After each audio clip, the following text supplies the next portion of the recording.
Suamiku memberiku hadiah liburan impian ke Italia. Tapi setibanya di Bandara Roma, dia mengambil paspor dan semua uangku, lalu meninggalkanku sendirian di negara asing, agar dia bisa mengambil alih semua hartaku dan menikah dengan selingkuhannya.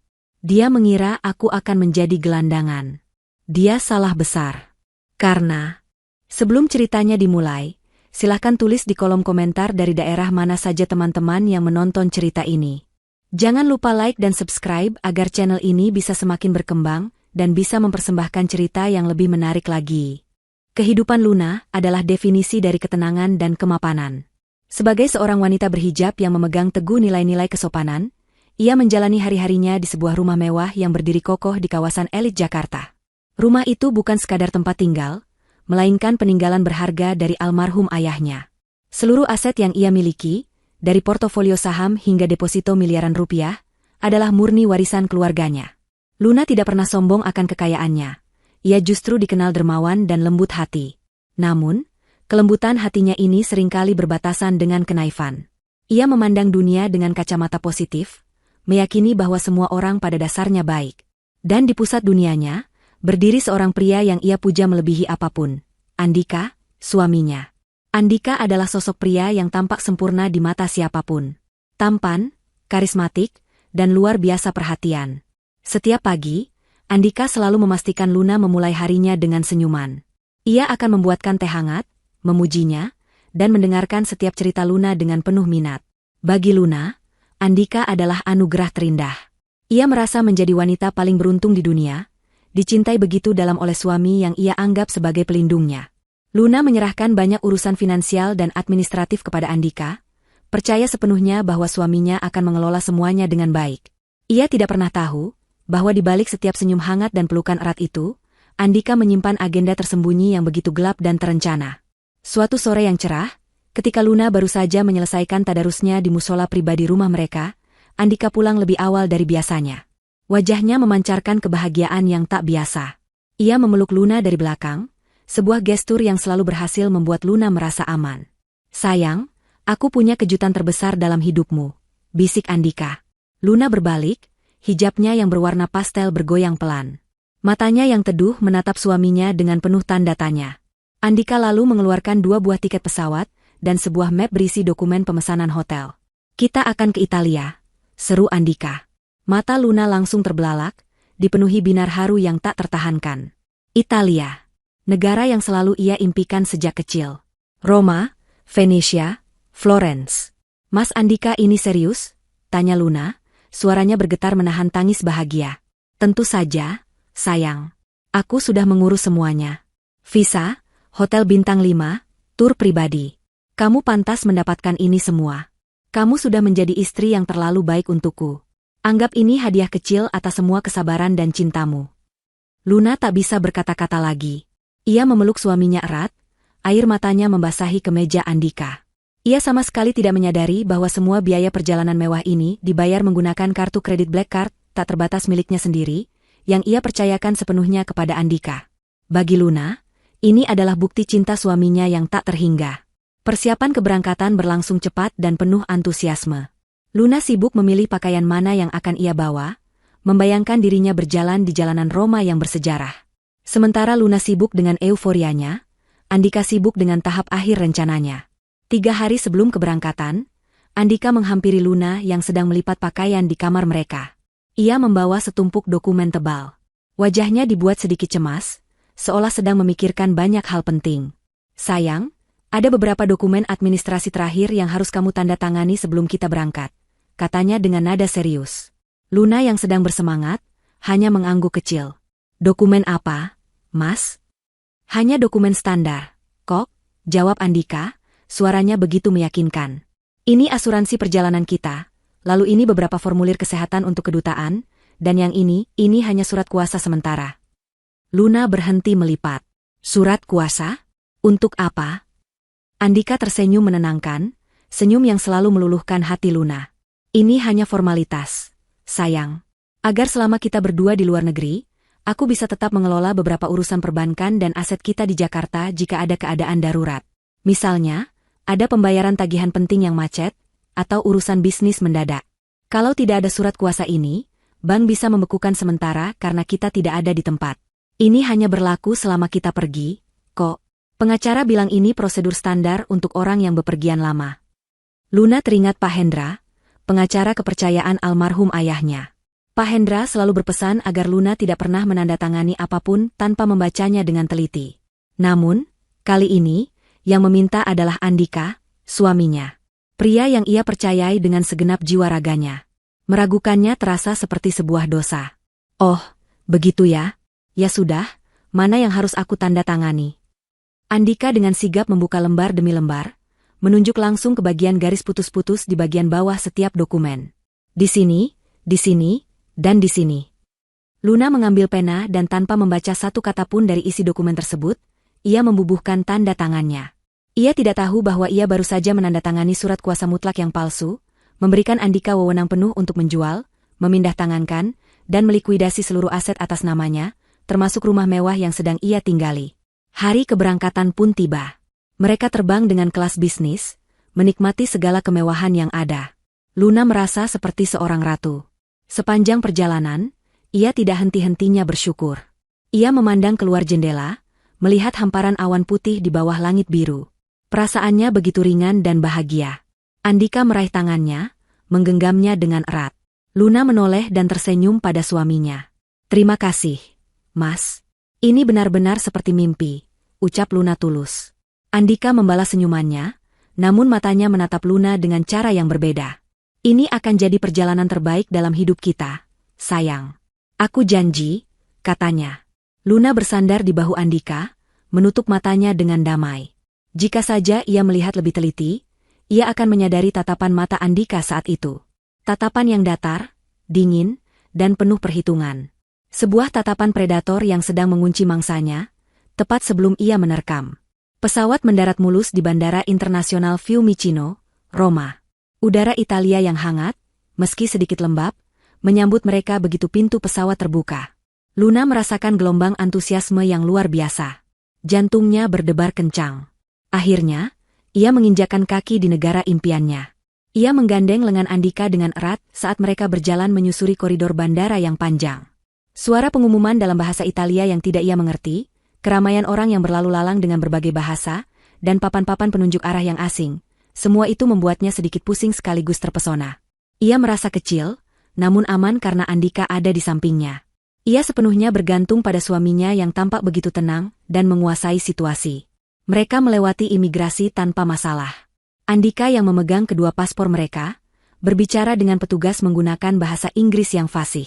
Luna hanya tersenyum sopan di sampingnya. Setelah itu, mereka menuju pengambilan bagasi. 2 koper besar berwarna hitam dan 1 koper tambahan berisi keperluan pribadi Luna muncul di ban berjalan. Andika dengan sigap mengambil semuanya dan meletakkannya di troli. "Baik, semua sudah lengkap. Sekarang kita cari taksi ke hotel," kata Andika. Luna mengangguk, matanya masih sibuk mengamati sekeliling lobi kedatangan yang riuh rendah. Ia begitu polos, begitu tenggelam dalam kebahagiaannya sendiri, sehingga ia tidak menyadari sinyal-sinyal bahaya yang mulai tampak. Andika mendorong troli menuju pintu keluar. Namun, tepat sebelum mereka mencapai pintu otomatis, ia berhenti mendadak di area yang agak ramai.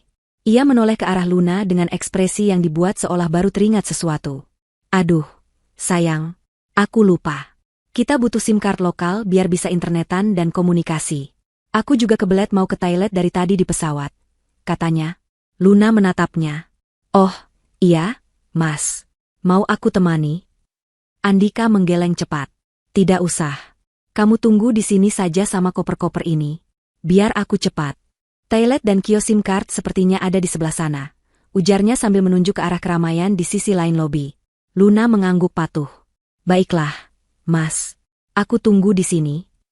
Saat Andika hendak berbalik, ia berhenti lagi. "Oh iya, sayang," katanya dengan nada penuh perhatian. "Di sini katanya rawan sekali copet. Lobi bandara seperti ini target utama mereka. Kamu sendirian menjaga 3 koper besar. Bagaimana kalau tas selempang kecilmu itu kamu masukkan saja ke tas ranselku? Biar lebih aman. Di dalam tas kecilmu itu ada dompet, ponsel, dan paspormu, kan? Bahaya sekali kalau sampai hilang." Apa yang dikatakan Andika terdengar sangat masuk akal bagi Luna. Ia memang merasa sedikit kewalahan harus menjaga 3 koper besar sendirian di tengah keramaian. Tanpa berpikir panjang, Luna melepaskan tas selempang kecilnya, tas yang berisi seluruh identitas dan daya hidupnya. Paspor, dompet berisi kartu kredit dan sejumlah uang tunai, serta ponselnya. Ia menyerahkan tas itu kepada Andika. Andika segera memasukkannya ke dalam ransel besar yang ia gendong. Bagus. Begini lebih aman. Aku pergi sebentar ya. Jangan kemana-mana, kata Andika. Ia mengecup kening Luna sekilas, lalu berbalik dan berjalan cepat, menghilang di antara kerumunan orang. 5 menit berlalu.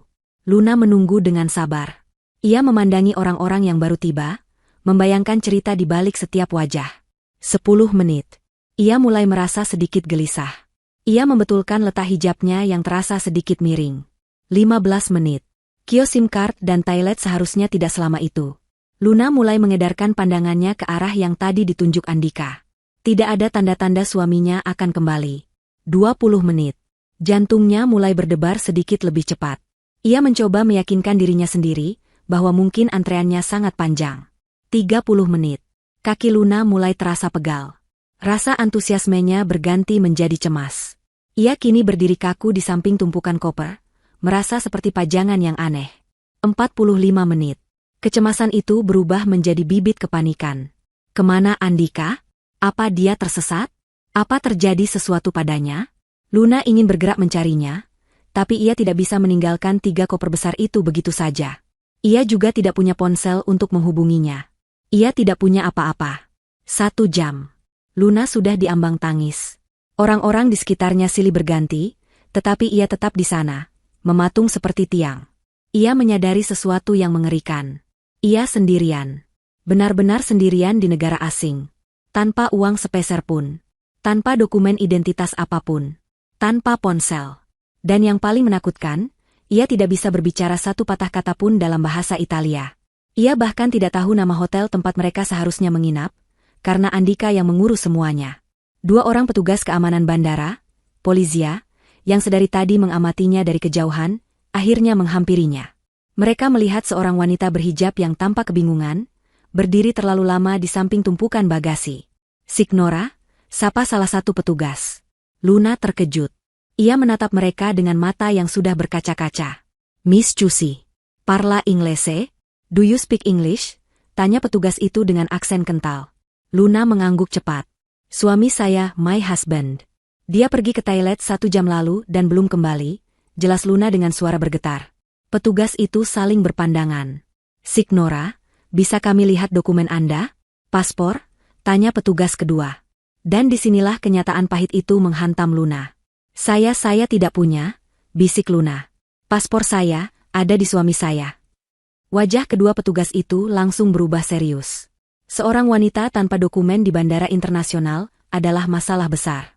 Anda harus ikut kami ke kantor keamanan, kata petugas pertama dengan tegas. Tangan Luna menjadi dingin sedingin es. Tangisnya pecah. Tidak, tolong suami saya.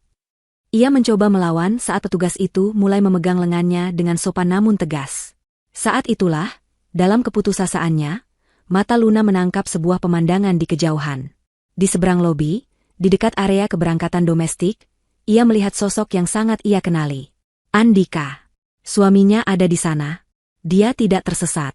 Dia tidak celaka. Jantung Luna serasa berhenti berdetak. Andika tidak sendirian. Ia sedang memeluk mesra seorang wanita lain. Wanita itu cantik, tidak berhijab, dan pakaiannya sangat modis. Luna mengenali wanita itu. Lucy. Seorang wanita yang pernah dikenalkan Andika sebagai sepupu jauh, atau rekan kerja, di sebuah acara perusahaan. Keduanya tampak begitu bahagia. Mereka tertawa bersama sambil menarik koper kabin masing-masing. Mereka jelas tidak terlihat seperti orang yang sedang terpisah atau panik. Mereka terlihat seperti pasangan yang akan memulai liburan romantis. Luna melihat mereka berjalan santai menuju gerbang keberangkatan dengan papan penunjuk bertuliskan, Venezia, Venice. Andika bahkan tidak menoleh ke belakang sedikit pun. Dia tidak menoleh ke arah istrinya, yang kini sedang digiring oleh petugas keamanan, ditelantarkan ribuan mil dari rumah, tanpa apapun selain pakaian yang melekat di badannya. Dunia Luna runtuh dalam hitungan detik. Pemandangan Andika yang memeluk Lucy, tertawa tanpa beban saat berjalan menuju penerbangan ke Venesia, adalah bilah pisau yang merobek sisa-sisa kepercayaan dan cinta di hatinya. Itu bukan kecelakaan. Itu bukan salah paham. Itu adalah sebuah rencana yang dieksekusi dengan sempurna. Suaminya, pria yang ia anggap sebagai pelindungnya, adalah arsitek dari kehancurannya. Rasa dingin yang menusuk menjalari tubuhnya, jauh lebih dingin daripada lantai marmer bandara. Para petugas keamanan yang memegang lengannya kini terasa seperti satu-satunya pegangannya pada kenyataan. Air matanya sudah kering, digantikan oleh tatapan kosong yang menakutkan. Ia tidak melawan saat digiring ke sebuah ruangan kecil di dalam kantor keamanan bandara. Ruangan itu steril dan berbau disinfektan. Seorang petugas yang lebih senior duduk di hadapannya, menatapnya dengan tatapan campuran antara curiga dan iba. "Signora," katanya dalam bahasa Inggris yang kaku. "Anda tidak memiliki paspor. Anda tidak memiliki identitas. Ini masalah yang sangat serius di Italia. Kami tidak bisa membiarkan Anda pergi begitu saja." Luna menelan ludah, tenggorokannya terasa kering seperti gurun. Saya adalah warga negara Indonesia. Suami saya membawa paspor saya. Dia meninggalkan saya." Petugas itu menghela napas. Mereka sudah sering mendengar cerita seperti ini. Perselisihan domestik, pasangan yang bertengkar dan salah satunya kabur membawa dokumen. "Kami akan mencoba menghubungi suami Anda di Venesia," Anda bilang, tanyanya. Luna menggeleng. Dia tidak akan menjawab. Dia sengaja melakukan ini. Kenyataan pahit itu menghantamnya lagi. Andika merencanakan ini. Dia ingin Luna ditahan. Dia ingin Luna dideportasi, atau lebih buruk lagi, menghilang tanpa jejak di negara asing. Berjam-jam Luna duduk di ruangan itu. Rasa lapar, lelah, dan jet lag bercampur aduk dengan rasa putus asa yang pekat. Setiap menit terasa seperti 1 jam. Ia sendirian. Tidak ada yang ia kenal di benua ini. Tidak ada yang bisa ia hubungi. Semua nomor kontak teman-temannya ada di ponsel yang kini dibawa Andika. Ia mencoba mengingat-ingat. Nomor ponsel ibunya? Ia tidak hafal. Nomor sahabatnya? Juga tidak. Otaknya buntu. Lalu, seperti sebuah cahaya di kegelapan terdalam, sebuah ingatan muncul. Nomor telepon kantor. Nomor telepon yang tidak pernah berubah sejak ia kecil. Nomor yang selalu diingat almarhum ayahnya. Nomor kantor Pak Hendra. "Tolong," kata Luna pada petugas, suaranya serak. "Saya perlu 1 panggilan telepon. Ke Indonesia. Ke pengacara saya. Ini satu-satunya nomor yang saya hafal." Petugas itu memandangnya sejenak, lalu mengangguk. Mungkin melihat keputusasaan murni di mata Luna, ia akhirnya luluh. "1 panggilan. Ke kedutaan besar Anda. Minta mereka yang menyambungkan. Itu prosedurnya." Petugas itu membawanya ke telepon di meja lain. Luna menghubungi operator KBRI Roma, suaranya bergetar hebat. Ia menyebutkan nomor yang ia hafal di luar kepala. Jantungnya berdebar kencang saat mendengar nada sambung. Di Jakarta, saat itu sudah lewat tengah malam. Pak Hendra, seorang pria parubaya yang berdedikasi tinggi, kebetulan masih berada di kantornya, menyelesaikan beberapa berkas penting. Ia mengerutkan kening melihat panggilan internasional dari Italia di jam selarut ini. "Hendra di sini," jawabnya dengan suara tegas. "Pak Hendra?" bisik Luna. Tangisnya pecah seketika, semua ketegaran yang ia coba bangun runtuh. "Pak Hendra, ini Luna, tolong saya." Pak Hendra langsung menegakkan duduknya. Ia mengenali suara anak dari klien terbaiknya itu. "Luna? Ada apa? Kamu di mana? Bukankah kamu seharusnya sedang liburan?" Luna menceritakan semuanya dalam satu tarikan napas yang terseduh-seduh. Ditinggalkan di Bandara Roma. Tanpa paspor, tanpa uang, tanpa ponsel. Dan pemandangan Andika bersama Lucy yang pergi ke Venesia. Pak Hendra mendengarkan dengan saksama. Alisnya bertaut. Sebagai pengacara yang telah puluhan tahun menangani kasus-kasus rumit, instingnya langsung menyala. Ini bukan pertengkaran suami istri. Ini adalah tindak kriminal terencana. "Luna, dengarkan saya baik-baik," kata Pak Hendra, suaranya tenang namun penuh perintah. "Jangan panik. Kamu aman sekarang karena kamu sudah menghubungi KBRI. Saya akan urus ini. Pertama, saya akan segera menghubungi rekan saya di Roma untuk menjemputmu dari sana dan mengurus surat perjalanan laksana paspor atau SPLP untukmu. Kamu harus pulang." "Tapi, Pak Andika, fokus pada keselamatanmu dulu," potong Pak Hendra. "Sekarang, ada satu hal yang harus saya pastikan. Luna, sebelum kamu berangkat, apakah kamu menandatangani dokumen apapun dari Andika?" Luna terdiam. Jantungnya berdebar. Iya, Pak. Katanya untuk asuransi perjalanan dan surat kuasa sementara untuk mengurus bank selagi kami pergi. Pak Hendra menutup matanya sejenak. Jawabannya sudah ia duga. Sialan, desisnya pelan. Luna, tetap di KBRI. Jangan pergi kemanapun sampai orang saya yang bernama Tuan Moretti menjemputmu. Saya akan telepon kembali. Pak Hendra langsung menutup telepon. Ia tidak membuang waktu sedetik pun. Panggilan pertamanya adalah ke Tuan Moretti, seorang pengacara Italia yang berutang budi padanya. Angelo, saya butuh bantuanmu. Klien saya terdampar di Fiumicino. Amankan dia. Urus SPLP-nya secepat kilat. Biaya jangan jadi masalah. Panggilan keduanya adalah ke asisten pribadinya di Jakarta, membangunkannya di tengah malam. Rudi, segera ke kantor saya sekarang juga. Buka brankas pribadi saya, temukan semua salinan dokumen aset atas nama Luna. Dan hubungi kontak kita di Bank Sentral. Saya curiga ada upaya pembobolan rekening besar-besaran. Selagi Luna dipindahkan oleh staf KBRI ke ruang tunggu yang lebih nyaman, di belahan dunia lain, Pak Hendra dan timnya bergerak cepat. Benar saja. Kurang dari 1 jam, timnya menemukan apa yang mereka takutkan. Andika, menggunakan surat kuasa yang baru saja ditandatangani Luna, telah mengajukan proses penjualan rumah mewah Luna ke seorang pembeli yang jelas-jelas sudah ia siapkan. Ia juga sedang dalam proses mentransfer dana besar-besaran dari rekening deposito Luna ke sebuah rekening baru di luar negeri, atas namanya sendiri. Dia tidak hanya meninggalkan Luna, dia sedang menguras seluruh hartanya sampai ke akar. Blokir, perintah Pak Hendra kepada timnya. Hubungi semua bank. Nyatakan surat kuasa itu tidak valid karena didapat dengan cara penipuan. Laporkan ke unit kejahatan siber dan perbankan. Bekukan semua aset atas nama Luna dan Andika, sekarang juga. Pak Hendra kembali menelepon Luna di Roma, yang kini sudah bersama Tuan Moretti yang sigap. Luna, kamu harus kuat, kata Pak Hendra dengan nada serius. Dugaan saya benar. Andika tidak hanya berniat menyingkirkanmu, dia sedang mencoba mencuri semua warisan ayahmu. Dia berniat membuatmu pulang ke Indonesia sebagai gelandangan. Luna merasakan gelombang mual menghantamnya. Pengkhianatan itu begitu dalam, begitu total. Andika tidak hanya membencinya, dia ingin menghancurkannya. Tapi rencananya gagal. Lanjut Pak Hendra. Kami sudah berhasil membekukan semuanya. Rumahmu aman. Uangmu aman. Dia tidak akan bisa menyentuhnya lagi. Luna terduduk lemas di kursi. Ia selamat. Tapi ia hancur. Sekarang, kata Pak Hendra lagi, Tuan Moretti akan mengurus dokumenmu. Itu butuh waktu 1 atau 2 hari. Setelah itu, kamu akan segera pulang. Kamu harus pulang sebelum Andika pulang. Luna menatap Tuan Moretti, pria Italia parubaya yang menatapnya dengan penuh simpati. Ia lalu menatap tangannya sendiri yang masih bergetar. Sesuatu di dalam dirinya retak, lalu mengeras. Wanita naif yang menangis karena bahagia diberi tiket ke Italia itu telah mati di lobi bandara. Wanita yang duduk di sini sekarang adalah seseorang yang berbeda. Seseorang yang telah melihat neraka. Saya mengerti, Pak Hendra, jawab Luna, suaranya kini terdengar berbeda. Tidak lagi bergetar oleh tangis, melainkan dingin oleh amarah yang membeku. Bawa saya pulang. Saya akan menunggunya di rumah saya sendiri.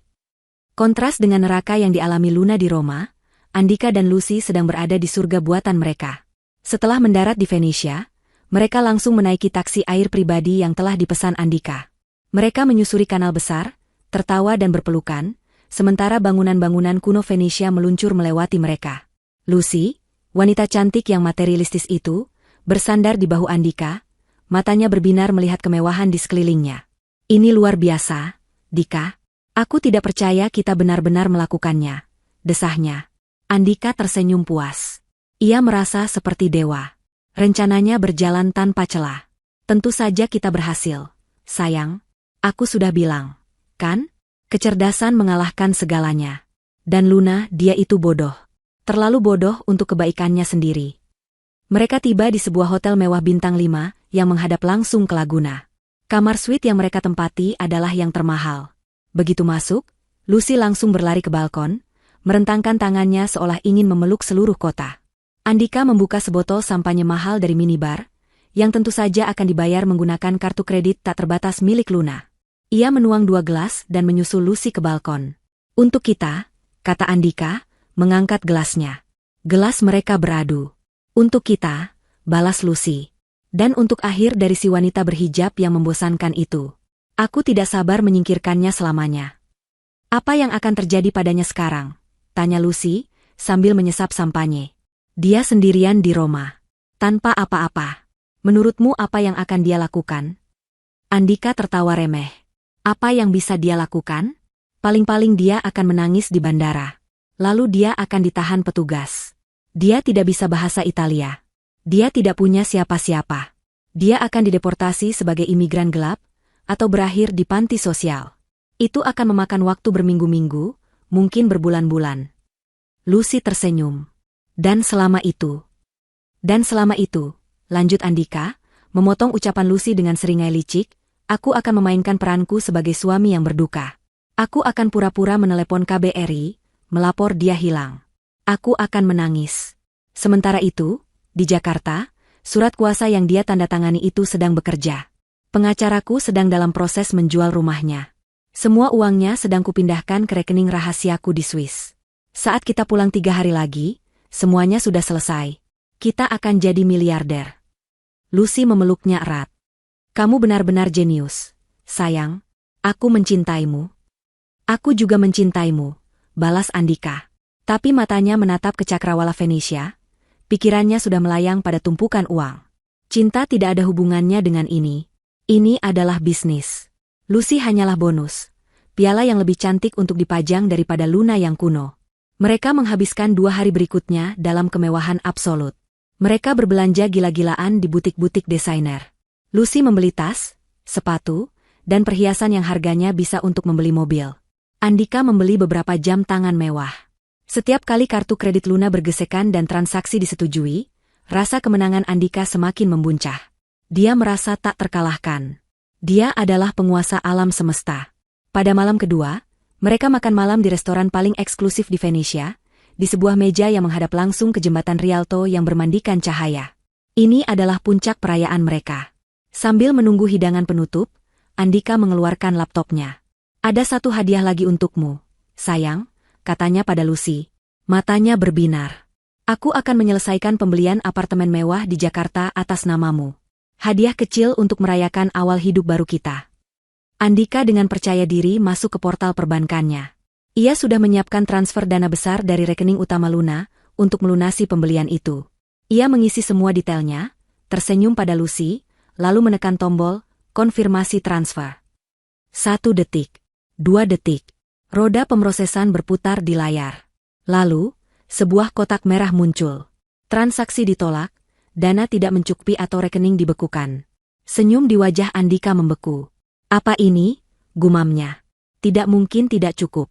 Uangnya ada miliaran di sana. Dia mencoba lagi. Ditolak. Tangannya mulai sedikit gemetar. Dia mencoba membuka rekening deposito Luna yang lain. Akses ditolak. Rekening ini telah dibekukan atas permintaan pemilik. Keringat dingin mulai mengalir di pelipis Andika. Jantungnya serasa jatuh ke lambung. Dika? Ada apa? Tanya Lucy, melihat perubahan drastis di wajah kekasihnya. Andika tidak menjawab. Dengan panik, ia meraih dompetnya dan mengeluarkan kartu kredit Black Card Luna. Dia memanggil pelayan. Bisa tolong bawakan tagihannya sekarang? Cepat. Pelayan itu datang dengan mesin EDC. Andika menyerahkan kartu itu. Pelayan menggeseknya. Kartu ditolak. Maaf, Tuan. Kartunya ditolak. Apa Anda punya kartu lain? Wajah Andika pucat pasi. Lucy menutup mulutnya tak percaya. Sialan. Andika menggebrak meja, membuat pengunjung lain menoleh. Dia berhasil. Entah bagaimana caranya, wanita bodoh itu berhasil. Lucy ikut panik. Berhasil apa? Apa maksudmu? Dia pasti berhasil menghubungi seseorang. Pengacara tua bangka itu. Pak Hendra, dia pasti membekukan semuanya. Teriak Andika, tidak lagi peduli pada tatapan orang. Liburan romantis itu seketika berubah menjadi mimpi buruk. Mereka tidak punya uang lagi. Semua kartu atas nama Luna sudah diblokir. Mereka terdampar di Venesia. Kita harus pulang, kata Andika, suaranya bergetar karena marah dan panik. Kita harus segera kembali ke Jakarta. Sekarang. Mereka bergegas keluar restoran, setelah Andika terpaksa menggunakan sisa uang tunai darurat yang ia bawa untuk membayar tagihan. Mereka kembali ke hotel, mengemasi barang-barang belanjaan mewah mereka dengan kasar. Tawa dan kemesraan hilang, digantikan oleh saling menyalahkan. Ini semua salahmu. Kenapa kamu tidak mengambil ponselnya lebih cepat? Bentak Lucy. Diam kamu, balas Andika. Pikirkan cara kita pulang. Mereka berhasil membeli tiket pesawat termurah untuk penerbangan paling awal ke Jakarta, menggunakan sisa-sisa uang tunai terakhir mereka. Di dalam pesawat, Andika duduk membisu, menatap keluar jendela. Dia bukan lagi raja yang tak terkalahkan. Dia adalah seorang kriminal yang rencananya baru saja gagal total. Tapi ini belum berakhir. Kemarahan kini menggantikan kepanikannya.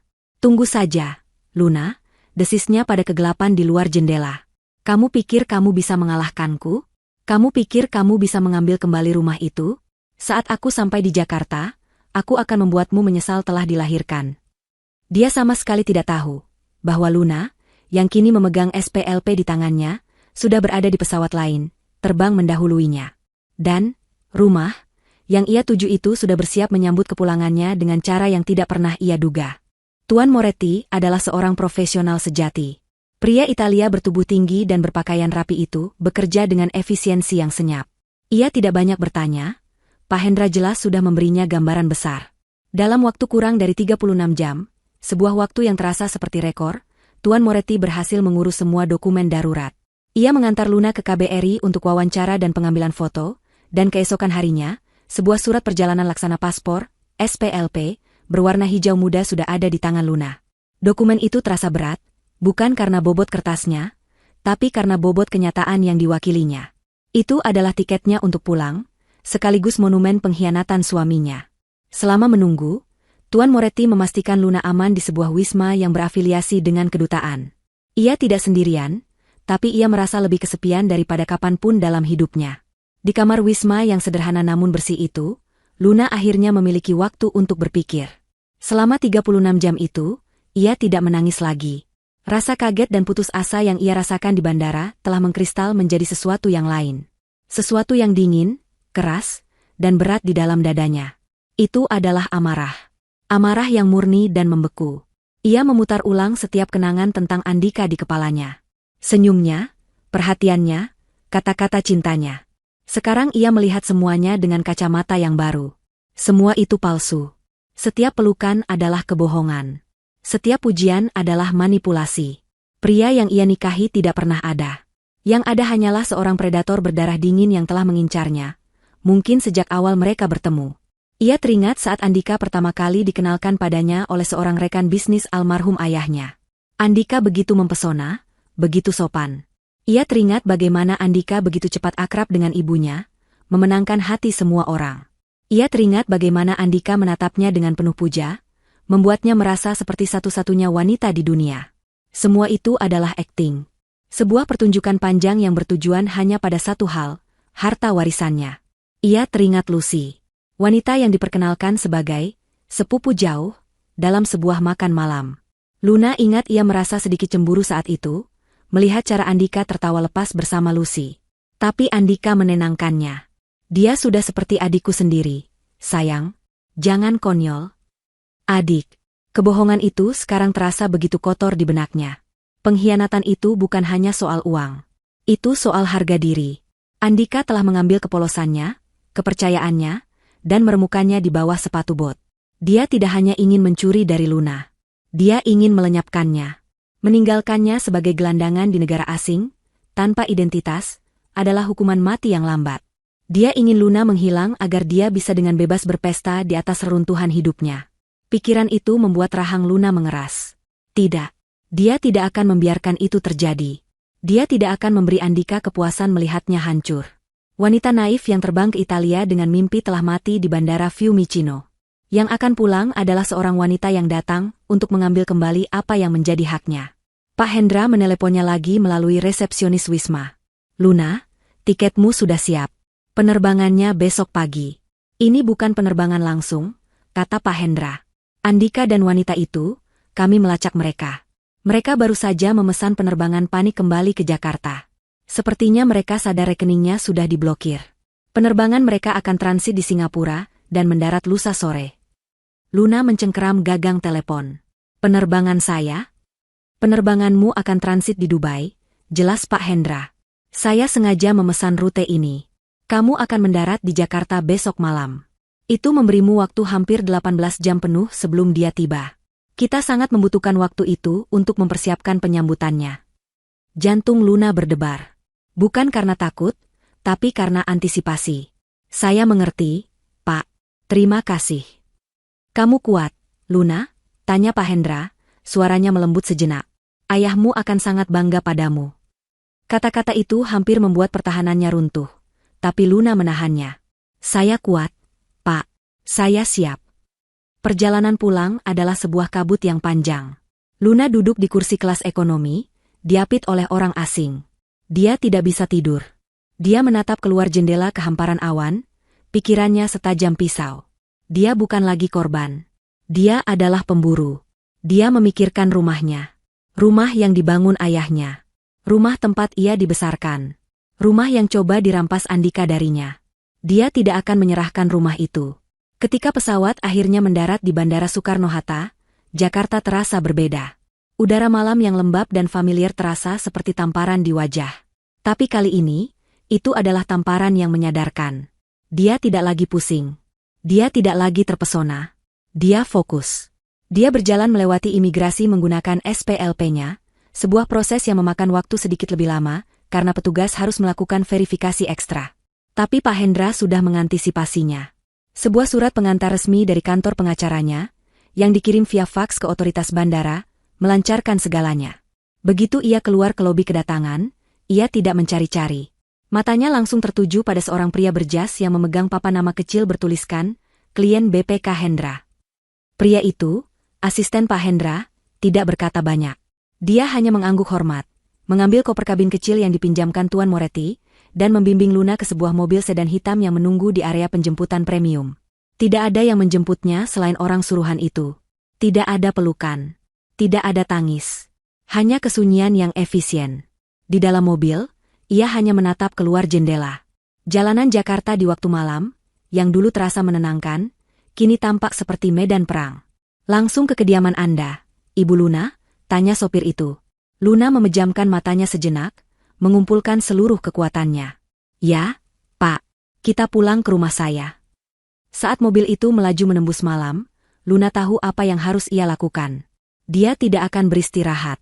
Perang baru saja akan dimulai, dan dia berniat untuk memenangkannya secara mutlak.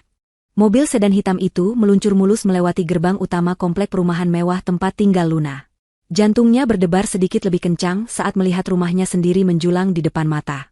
Rumah itu tampak gelap dan sunyi, persis seperti saat ia meninggalkannya 3 hari lalu.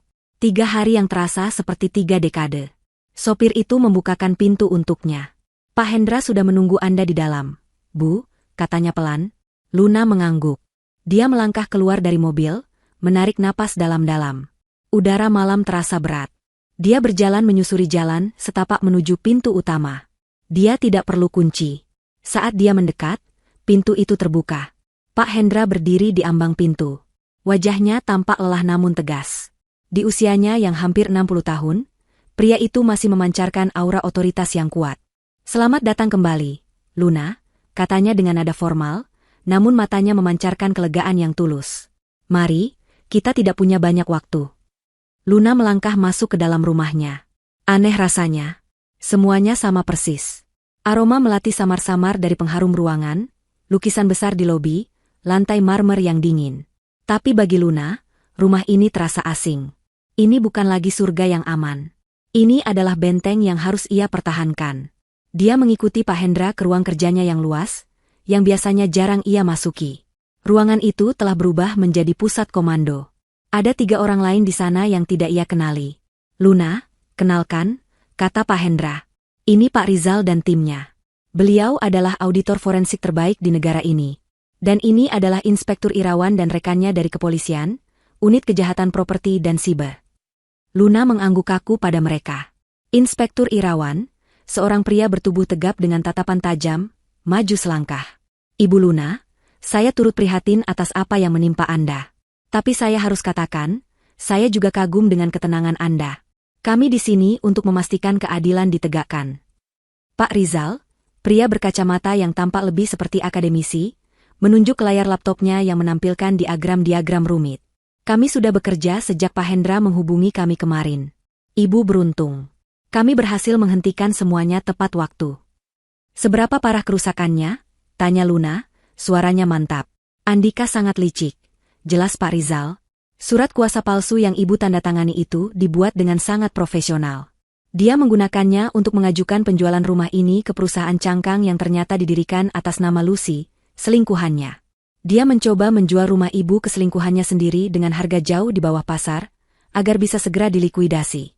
Dia juga membuat 5 rekening baru di luar negeri.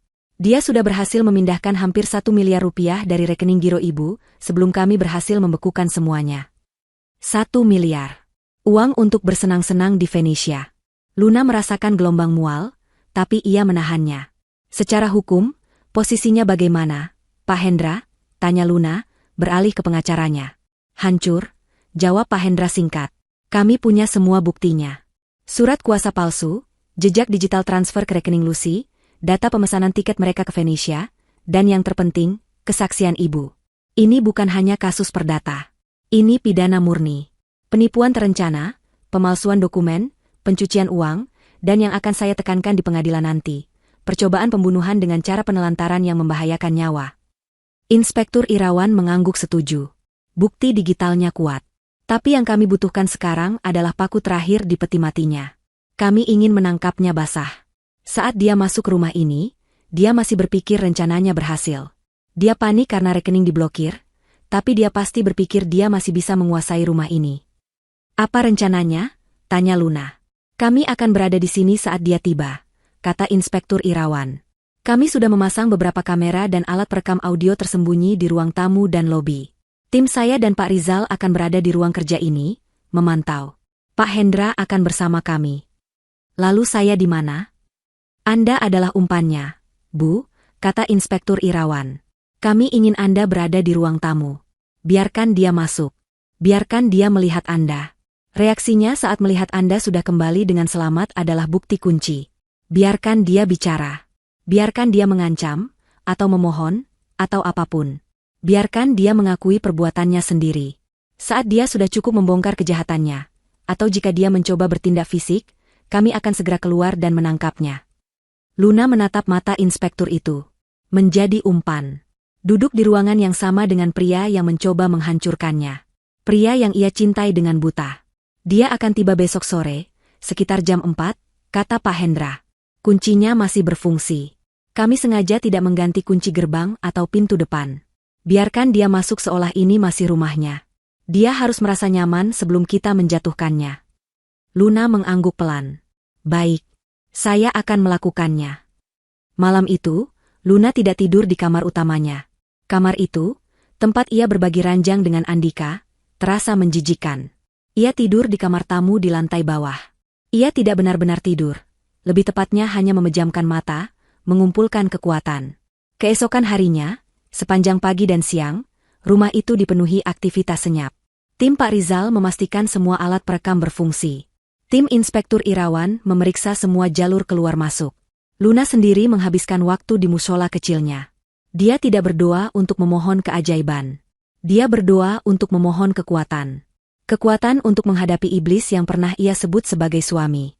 Pukul 3 sore, semua persiapan selesai. Pak Hendra, Pak Rizal, dan 2 petugas polisi sudah bersembunyi di ruang kerja. Semua pintu ditutup.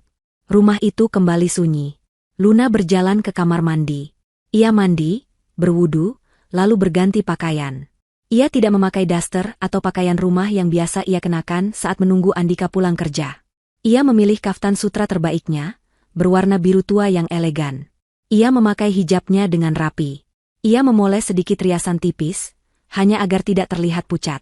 Ia ingin Andika melihatnya bukan sebagai korban yang menangis, tapi sebagai ratu yang sedang duduk di singgasananya. Dia berjalan ke ruang tamu. Dia menyalakan satu lampu baca di sudut, membiarkan sisa ruangan dalam cahaya temaram sore hari. Dia menyeduh secangkir teh kamomil hangat, uapnya mengepul pelan. Dia duduk di sofa tunggalnya yang paling mahal. Sofa yang menghadap langsung ke pintu masuk utama. Tangannya tidak bergetar saat ia mengangkat cangkir teh itu. Dia tenang. Sedingin es. Dia adalah pemilik sah rumah ini. Dia adalah wanita yang telah dicampakkan di neraka, namun berhasil merangkak kembali dengan tangannya sendiri. Dia menunggu. Tepat pukul 4:15 sore, dia mendengarnya. Suara taksi berhenti di luar gerbang. Suara gerbang yang didorong terbuka. Langkah kaki yang tergesa-gesa dan penuh amarah di jalan setapak.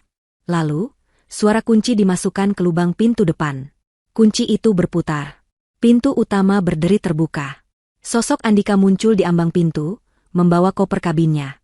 Wajahnya kusut, penuh amarah dan kepanikan. "Luna? Aneh, kenapa semua gelap?" teriaknya ke dalam rumah yang sunyi, mengira rumah itu kosong. Penerbangan dari Venesia ke Jakarta adalah neraka terpanjang yang pernah Andika alami. Dia dan Lucy duduk berdesakan di kursi kelas ekonomi yang sempit. Kemewahan kelas bisnis yang mereka nikmati saat berangkat terasa seperti kenangan yang mengejek. Mereka berdua nyaris tidak berbicara. Lucy menghabiskan sebagian besar waktunya dengan menangis tertahan, wajahnya pucat di balik kacamata hitam besar yang menutupi matanya yang bengkak. Andika, di sisi lain, duduk kaku, rahangnya mengeras. Amarah dan kepanikan bergejolak di dalam dirinya. Setiap jam yang berlalu, otaknya berputar, mencoba mencari tahu apa yang salah. Bagaimana bisa Luna, wanita lembut dan penurut itu, bergerak begitu cepat? Dia pasti sudah menghubungi Pak Hendra. Pengacara tua itu pasti telah meracuni pikiran Luna dan membekukan asetnya. Saat pesawat mendarat di Soekarno-Hatta, Andika menarik Lucy berdiri dengan kasar. "Dengar," desisnya. "Jangan tunjukkan wajah panikmu. Ikuti saja aku." Mereka mengambil koper kabin mereka, yang terasa jauh lebih berat sekarang, penuh dengan barang-barang mewah yang kini tidak ada harganya. Mereka berjalan cepat melewati imigrasi. Andika memesan taksi online. Di dalam taksi, suasana begitu tegang. Lucy akhirnya angkat bicara. "Dika, apa yang akan kita lakukan? Uang kita habis. Kartu-kartu itu." "Diam," bentak Andika. Sopir taksi itu melirik mereka dari kaca spion. Andika menurunkan suaranya. "Dengar, Lucy, ini belum berakhir. Pengacara itu mungkin membekukan rekening, tapi rumah itu masih atas namaku. Surat kuasa itu sah. Aku akan mengurusnya." Keyakinan itu ia ucapkan lebih untuk menenangkan dirinya sendiri daripada Lucy. Dia tahu hukum. Surat kuasa itu, begitu digugat, akan menjadi masalah besar. Tapi dia masih punya satu kartu truf, rumah itu. Dia masih memegang kuncinya. Dia akan masuk ke sana, mengambil dokumen asli kepemilikan rumah yang ia tahu disimpan Luna di brankas ruang kerja, dan mengusir siapapun yang ada di sana. Luna mungkin sudah pulang, tapi dia pasti sedang menangis di rumah ibunya atau di kantor Pak Hendra. Dia tidak mungkin ada di rumah. Setibanya di depan gerbang komplek, Andika membayar taksi dengan sisa uang tunai terakhirnya. Dia menoleh ke Lucy. "Tunggu di sini. Jangan keluar dari taksi. Aku akan masuk untuk memeriksa situasi. Aku akan bereskan ini. Mungkin perlu sedikit kekerasan untuk mengusir orang-orang Pak Hendra. Setelah aman, aku akan memanggilmu." Lucy mengangguk ketakutan. Andika melangkah keluar. Dia menarik koper kabinnya, langkahnya cepat dan penuh amarah. Adrenalin memompa jantungnya. Dia tiba di depan gerbang rumahnya yang megah. Dia mendorongnya. Tidak dikunci. Dia tersenyum sinis. Bodoh. Mereka bahkan tidak mengunci gerbang. Dia berjalan menyusuri jalan setapak. Dia tiba di pintu utama yang besar dan terbuat dari kayu jati. Dia merogoh sakunya, mengeluarkan anak kuncinya. Jantungnya berdebar. Inilah momen penentuannya. Dia memasukkan kunci itu ke lubang. Kunci itu berputar dengan lancar. Klik. Pintu terbuka. Dia tersenyum lega. Kuncinya masih berfungsi. Dia masih memegang kendali. Dia mendorong pintu itu hingga terbuka. Di dalamnya gelap gulita. Hanya cahaya sore yang remang-remang yang masuk dari jendela. Keheningan menyambutnya. Dia menyeret kopernya masuk. "Luna?" teriaknya ke dalam rumah yang sunyi. Suaranya menggema. Tidak ada jawaban. "Aneh, kenapa semua gelap?" gumamnya. Dia mengira setidaknya akan ada penjaga keamanan yang disewa Pak Hendra. Dia berjalan ke lobi, tangannya meraba-raba dinding mencari saklar lampu.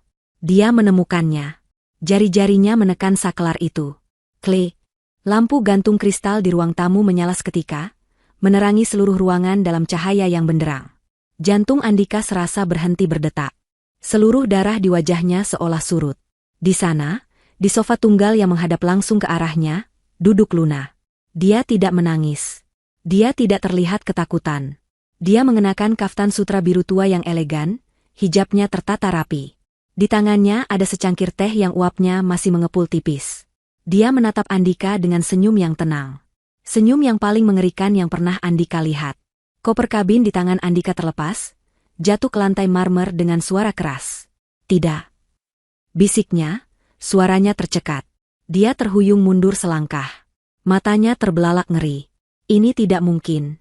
Ini halusinasi. Ini pasti efek dari kelelahan. Tidak mungkin. Katanya lagi, lebih keras. Kamu. Luna mengangkat cangkir tehnya, menyesapnya pelan, matanya tidak pernah lepas dari wajah suaminya yang pucat pasi. Kamu seharusnya di Italia, kata Andika, suaranya kini bergetar antara marah dan takut. Bagaimana bisa kamu ada di sini? Dia menunjuk Luna dengan jari gemetar. Siapa kamu? Kamu pasti hantu. Luna tertawa kecil, tawa yang merdu, namun terdengar seperti lonceng kematian di telinga Andika. Aku bukan hantu, Mas, katanya lembut. Aku hanya istrimu, yang kamu tinggalkan untuk mati di negara orang. Kenyataan itu menghantam Andika seperti kereta barang. Dia nyata. Dia ada di sini. Dia telah kembali. Rencananya tidak hanya gagal. Rencananya telah berbalik 180 derajat. Dia terjebak. Luna, teriaknya, mencoba mengambil alih situasi dengan kemarahan. Apa-apaan ini? Beraninya kamu membekukan semua rekeningku. Kamu pikir kamu siapa? Aku? Tanya Luna, masih dengan ketenangan yang membekukan. Aku adalah pemilik rumah ini. Pemilik semua uang yang kamu pakai untuk bersenang-senang di Venesia. Uang yang kamu pakai untuk membeli semua barang di koper itu. Luna meletakkan cangkir tehnya di meja. Dia berdiri pelan. Gerakannya anggun, seperti seekor singa betina yang sedang mengamati mangsanya yang terluka. Oh, kamu udah pulang, katanya dengan nada manis yang dibuat-buat, persis seperti yang sering ia gunakan dulu. Sini masuk. Jangan berdiri di pintu seperti itu. Dia tersenyum lagi. Aku punya hadiah lain yang lebih mengejutkan untukmu. Kalimat Luna menggantung di udara. Hadiah? Ulang Andika, otaknya masih berusaha memproses ketidakmungkinan situasi ini. Dia masih berdiri di lobi, kakinya seolah terpaku di lantai. Hadiah apa lagi? Kamu sudah mengambil semuanya. Kamu menghancurkan rencanaku. Rencanamu? Luna mengangkat alisnya. Rencana untuk membuangku seperti sampah? Rencana untuk mencuri semua milikku dan hidup bahagia dengan wanita itu. Andika, yang kini terpojok dan panik, kehilangan semua sisa kendali dirinya. Topeng karismatiknya luntur, memperlihatkan wajah aslinya yang penuh kebencian. Ya, rencanaku, teriaknya, suaranya menggema di rumah yang sunyi itu. Rencana yang sudah aku siapkan berbulan-bulan. Dan kamu merusaknya. Seharusnya kamu masih di Roma. Aku meninggalkanmu di sana. Aku membuangmu di bandara tanpa apa-apa. Seharusnya kamu jadi gelandangan. Seharusnya kamu tidak pernah bisa kembali. Dia tanpa sadar telah mengucapkan pengakuan penuhnya. Pengakuan yang keras dan jelas, yang direkam oleh setiap mikrofon tersembunyi yang telah dipasang. Luna tersenyum. Itu senyum kemenangan. Terima kasih, Mas Andika. Pengakuanmu sangat jelas. Andika membeku. Apa maksudmu pengakuan? Hadiah pertamaku, kata Luna, suaranya kini kembali dingin dan datar. Dia menoleh sedikit ke arah ruang kerja yang tertutup. Adalah mereka. Tepat pada saat itu, pintu ruang kerja terbuka. Hal pertama yang dilihat Andika adalah Pak Hendra. Berdiri tegak dengan setelan jasnya, wajahnya memancarkan kepuasan yang dingin. Di belakang Pak Hendra, melangkah keluar Inspektur Irawan, diikuti oleh 2 petugas polisi berseragam. Kaki Andika lemas. Dia akhirnya mengerti. Ini bukan hanya kegagalan. Ini adalah jebakan. Tidak. Desisnya. Dia berbalik, berniat kabur keluar dari pintu utama yang masih terbuka di belakangnya. Tapi dia terlambat. 2 petugas polisi itu bergerak cepat. Mereka mencengkeram kedua lengannya dengan kuat, membantingnya ke dinding lobi. Lepaskan aku. Lepaskan. Luna, apa yang kamu lakukan padaku? Teriak Andika, meronta-ronta seperti binatang yang terjebak. Tuan Andika, kata Inspektur Irawan dengan suara berat. Anda ditahan atas tuduhan penipuan terencana, pemalsuan dokumen, pencurian aset, pencucian uang, dan penelantaran yang membahayakan nyawa istri Anda. Petugas mengeluarkan borgol. Bunyi klik logam yang mengunci pergelangan tangan Andika di belakang punggungnya terdengar begitu nyaring di ruangan itu. Andika terkulai di pegangan petugas. Dia dikalahkan. Secara total. Pak Hendra melangkah maju, memegang sebuah map dokumen yang tebal. Dia berhenti tepat di depan Andika. Ini, kata Pak Hendra, suaranya tajam, adalah surat gugatan cerai yang didaftarkan oleh Ibu Luna pagi ini. Ini adalah surat pembatalan resmi untuk semua surat kuasa palsu yang kamu buat. Ini adalah tuntutan pidana berlapis dari kantor kami. Pak Hendra lalu mengeluarkan selembar kertas lagi. Dan ini adalah rincian tuntutan ganti rugi. Untuk setiap rupiah yang kamu habiskan di Venesia. Untuk setiap tas, sepatu, dan perhiasan yang kamu belikan untuk wanita simpananmu itu. Semuanya akan kami sita. Kamu tidak hanya akan masuk penjara, Andika. Kamu akan keluar sebagai orang miskin. Wajah Andika pucat pasi. Hancur. Seluruh hidupnya berakhir dalam 5 menit. Dalam keputusasaannya, matanya mencari-cari. Dia teringat Lucy. Lucy yang masih menunggunya di taksi di luar. Lucy. Gumamnya. Lalu dia menatap Luna dengan putus asa. Luna, tolong. Lucy. Dia tidak tahu apa-apa. Ini semua ideku. Aku yang merencanakannya. Jangan libatkan dia. Dia tidak bersalah, teriaknya histeris. Dia mungkin tidak mencintai Lucy, tapi melibatkannya berarti menambah pasal persekongkolan yang akan memperberat hukumannya. Dia mencoba menyelamatkan dirinya sendiri. Luna, yang sedari tadi hanya menonton penangkapan itu dengan tenang dari ruang tamu, berjalan pelan menghampirinya. Dia berhenti beberapa langkah dari Andika yang kini diborgol dan berlutut lemah. Dia menatap mata pria yang pernah ia cintai itu, kini penuh dengan teror. Oh, Lucy, katanya dengan nada pura-pura terkejut. Kamu masih mengkhawatirkannya? Luna tersenyum, senyumnya kini terlihat begitu mengerikan di mata Andika. Tentu saja aku tidak melupakannya. Dia menunjuk ke arah jendela besar di ruang tamu yang menghadap ke jalanan depan. Coba kamu lihat keluar. Hadiah keduaku ada di luar sana. Coba lihat baik-baik. Andika, yang masih dicekal erat oleh 2 petugas polisi, dipaksa untuk menoleh. Inspektur Irawan memberi isyarat, dan salah satu petugas sedikit menggeser tubuh Andika agar ia memiliki pandangan yang jelas keluar jendela ruang tamu. Jendela besar itu memperlihatkan pemandangan jalan di depan gerbang rumah dengan sangat jelas. Taksi yang tadi membawa Andika dan Lucy masih terparkir di sana. Mesinnya menyala. Namun, Lucy tidak lagi duduk dengan tenang di dalam. Pintu penumpang belakang terbuka lebar. Lucy sedang ditarik paksa keluar dari taksi oleh 2 orang polisi wanita. Sebuah mobil patroli polisi yang lain, yang sedari tadi terparkir senyap di ujung jalan tanpa menyalakan lampu, kini telah menyalakan lampu rotator birunya, memandikan jalanan itu dengan cahaya yang menakutkan. Lucy benar-benar histeris. Berbeda dengan Andika yang membeku karena syok, Lucy meledak dalam teriakan dan tangisan panik. Kacamata hitamnya terlepas, memperlihatkan riasan matanya yang luntur berantakan. Lepaskan saya. Saya tidak tahu apa-apa. Lepas, teriaknya. Sopir taksi berdiri di samping kendaraannya dengan wajah pucat dan bingung, tampaknya sedang menjelaskan kepada petugas lain bahwa ia belum dibayar. Saat Lucy diseret menjauh dari taksi, matanya yang panik itu menangkap bayangan di jendela rumah.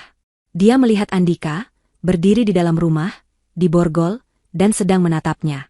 Momen itu menghancurkan sisa-sisa kesetiaan atau cinta yang mungkin ia miliki. Dia menyadari bahwa dia telah dikorbankan.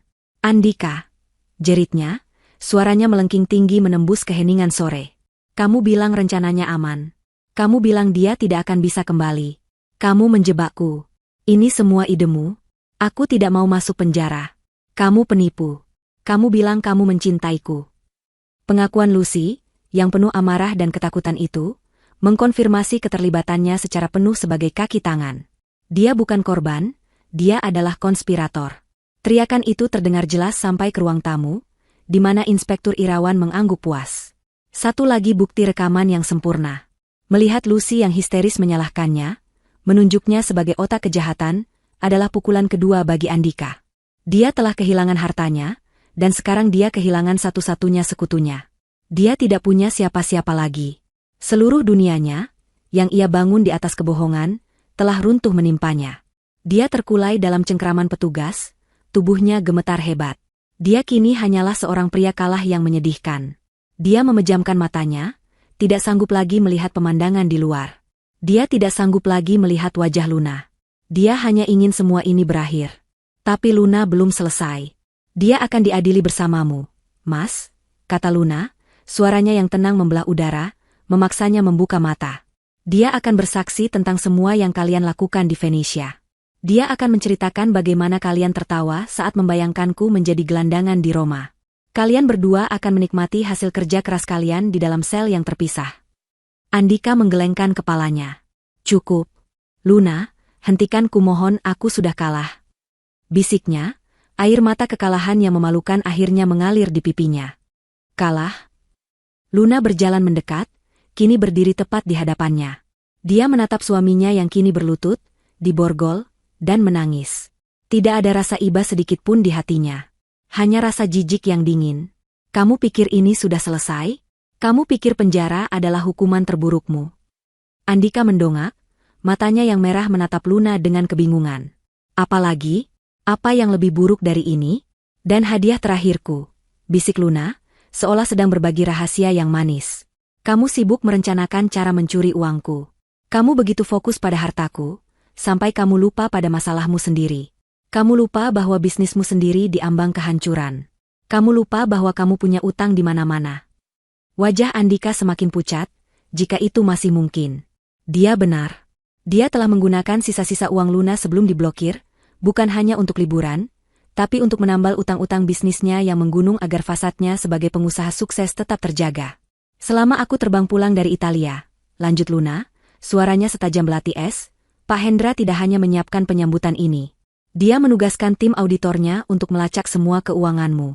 Dan mereka menemukan sesuatu yang sangat menarik. Pak Hendra melangkah maju, seolah memberi isyarat.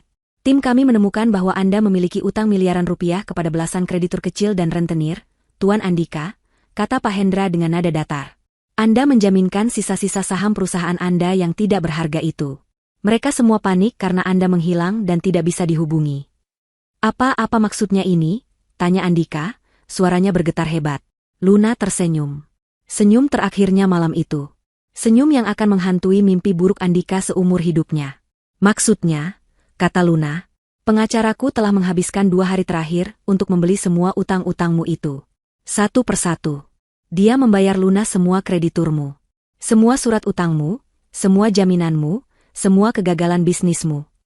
Luna membungkuk sedikit, menatap mata Andika lekat-lekat. Sekarang, aku yang pegang. Aku adalah pemilikmu. Pemahaman itu menghantam Andika lebih keras daripada borgol di tangannya. Ini adalah hukuman yang lebih kejam dari penjara. Penjara suatu hari akan berakhir. Tapi ini, saat kamu keluar dari penjara nanti, bisik Luna, entah itu 10, 15, atau 20 tahun lagi, kamu tidak akan keluar sebagai orang bebas. Kamu tidak hanya bangkrut. Kamu akan keluar dengan utang miliaran rupiah yang bunganya terus berjalan. Dan penagih utangmu adalah aku. Inilah akhir yang sebenarnya. Dia tidak akan pernah bebas. Luna telah membelenggunya secara finansial seumur hidupnya. Dia akan menghabiskan sisa hidupnya untuk membayar kembali kepada wanita yang ia coba hancurkan. Beban itu terlalu berat. Akal sehat Andika tidak sanggup lagi menahannya. Dia tidak pingsan. Dia hancur. Sebuah suara yang tidak manusiawi keluar dari tenggorokannya. Jeritan panjang yang penuh kengerian, keputusasaan, dan kegilaan.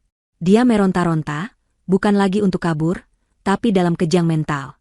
Tidak. Luna Aa. Inspektur Irawan memberi isyarat. Bawa dia. Petugas polisi menyeret tubuh Andika yang sudah setengah gila itu keluar dari rumah. Jeritannya terus terdengar, menggema di jalanan, sebelum akhirnya teredam oleh bantingan pintu mobil patroli. Rumah itu akhirnya kembali sunyi. Luna berdiri sendirian di tengah ruang tamunya yang megah. Dia menatap cangkir tehnya yang sudah dingin. Dia menang. 6 bulan berlalu sejak malam penangkapan itu. Musim telah berganti, begitu pula kehidupan Luna.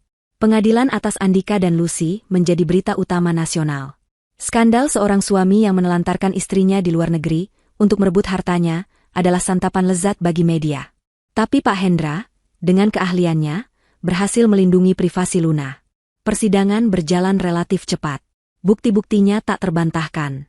Rekaman audio dan video dari malam penyambutan di rumah Luna menjadi paku terakhir di peti mati Andika. Di dalamnya, Andika dengan jelas mengakui perbuatannya, dari penelantaran di bandara hingga niatnya menguasai harta. Andika dijatuhi hukuman maksimal.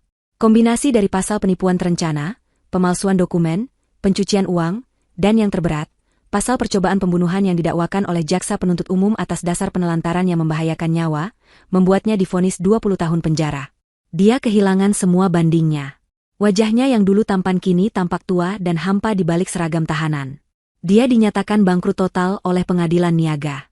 Lucy, dalam upaya paniknya untuk menyelamatkan diri, setuju untuk menjadi saksi mahkota. Dia membeberkan setiap detail rencana Andika sejak awal, melukiskan Andika sebagai manipulator ulung yang menjanjikannya kemewahan. Kesaksiannya mengurangi hukumannya, namun dia tetap divonis 7 tahun penjara atas persekongkolan dalam kejahatan. Bagi Luna, penutupan kasus itu adalah akhir dari satu babak yang kelam. Proses perceraiannya selesai bahkan sebelum vonis pidana dijatuhkan. Dia kini resmi menyandang status baru. Tapi dia bukan lagi Luna yang lama. Wanita naif yang memandang dunia dengan kacamata merah jambu itu telah tiada. Pengkhianatan Andika telah membakarnya hingga menjadi abu, namun dari abu itu, bangkit seorang wanita baru.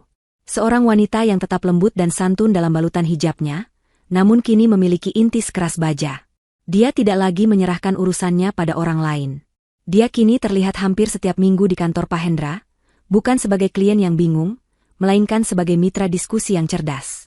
Dia mempelajari setiap detail aset warisan ayahnya. Dia belajar tentang investasi, hukum properti, dan manajemen kekayaan. Dia telah menjual rumah mewah yang menjadi saksi bisu pengkhianatan itu. Kenangannya terlalu berat. Dia membeli sebuah apartemen penthouse yang lebih modern dan lebih aman di pusat kota. Sisa uang penjualan rumah itu, ditambah sebagian dari kekayaannya, ia gunakan untuk mendirikan sebuah yayasan. Yayasan itu ia beri nama almarhum ayahnya, sebuah lembaga bantuan hukum nirlaba yang didedikasikan untuk membantu perempuan Indonesia, terutama mereka yang menjadi korban penipuan domestik dan kekerasan finansial, baik di dalam maupun di luar negeri. Dia mengubah lukanya menjadi kekuatan untuk membantu orang lain. Suatu pagi yang cerah, setahun setelah kejadian di Roma, Luna terlihat di Bandara Soekarno-Hatta. Dia sendirian. Dia mendorong trolinya sendiri. Dia tampak tenang dan berwibawa. Dia tidak lagi berjalan dengan keraguan, langkahnya mantap dan penuh percaya diri. Dia mengenakan gamis sederhana namun elegan, hijabnya menutupi dada dengan sempurna. Dia berhenti sejenak di depan papan jadwal keberangkatan. Dia memindai daftar kota-kota di dunia. Lalu, matanya tertuju pada tujuannya. Bukan Roma. Bukan Venesia. Dia telah memilih tujuannya sendiri. Sebuah penerbangan ke Istanbul, Turki. Sebuah perjalanan yang ia rencanakan sendiri, untuk dirinya sendiri. Dia berjalan menuju counter check-in kelas bisnis. Dia menyerahkan paspor barunya yang masih bersih. Petugas tersenyum ramah padanya, dan Luna membalas senyuman itu. Senyumnya berbeda. Bukan lagi senyum polos seorang istri yang menunggu kebahagiaan diberikan oleh orang lain. Ini adalah senyum seorang wanita yang utuh. Seorang wanita yang telah menghadapi iblisnya dan menang. Seorang wanita yang telah mengambil kembali takdirnya. Setelah check-in, dia berjalan santai menuju ruang tunggu. Dia melewati ribuan orang yang berlalu lalang. Dia tidak lagi merasa kecil atau takut di tengah keramaian. Dia adalah dunianya sendiri. Dia duduk di dekat jendela besar, menatap pesawat-pesawat yang lepas landas. Dia membuka ponselnya, bukan untuk menunggu kabar dari seorang suami, tapi untuk memeriksa email terakhir dari yayasannya. Dia telah bebas. Dia lebih kuat. Dan dia siap untuk memulai matahari terbitnya yang baru.